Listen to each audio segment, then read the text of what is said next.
Hello and welcome back to Shakesyear. We are working on Measure for Measure, and today we get to hear from Lucio in what the folio calls Act 1, Scene 5, what other versions call Act 1, Scene 4, because of all of that business of splitting up Act 1, Scene 2, or not splitting it up, whatever, regardless. The things that are important. Claudio is in jail because he got his girlfriend / common law wife, Giulietta, pregnant.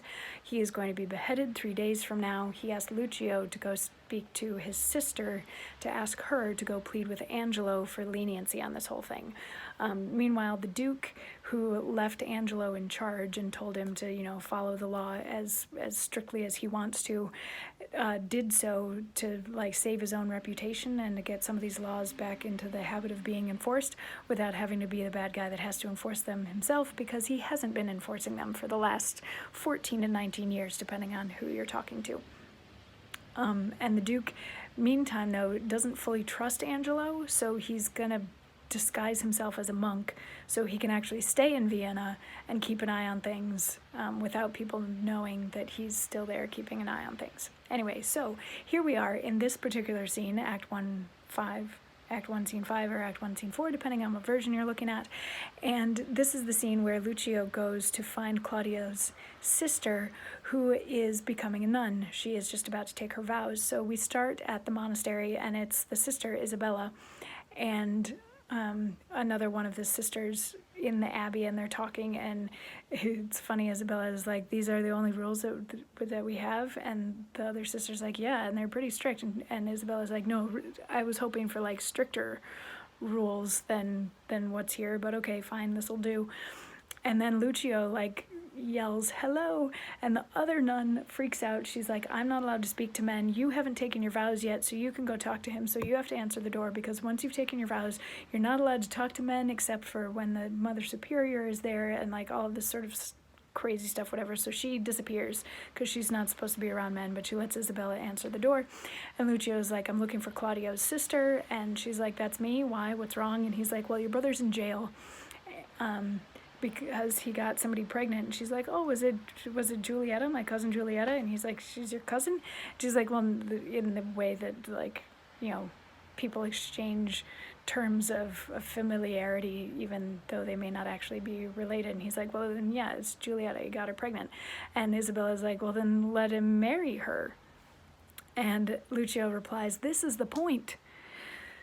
The Duke is very strangely gone from hence, bore many men, myself being one, in hand and hope of action. But we do learn, by those that know the very nerves of state, his giving out were of an infinite distance from his true meant design. Upon his place, and with full line of his authority, governs Lord Angelo, a man whose blood is very snow broth, one who never feels the wanton stings and motions of the sense, but doth rebate and blunt his natural edge with profits of the mind, study and fast. He, to give fear to use and liberty, which have for long run by the hideous law as mice by lions, hath picked out an act under whose heavy sense your brother's life falls into forfeit. He arrests him on it, and follows close the rigor of the statute to make him an example.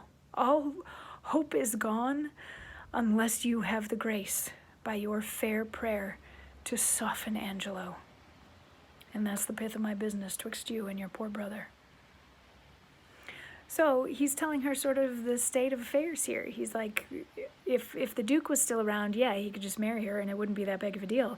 But the Duke, for some reason, left Angelo in charge, and Angelo is cold and unfeeling and very strict, and he is using your brother as an example to show that all of these laws that haven't been enforced for all these years are going to be enforced from here on out. So you, being a nun, who is also very pious and very proper, if you go to Angelo and plead the case for your brother, then maybe he will spare your brother's life. And she's like, oh my goodness, my brother, he's sentenced to die for this? That's crazy.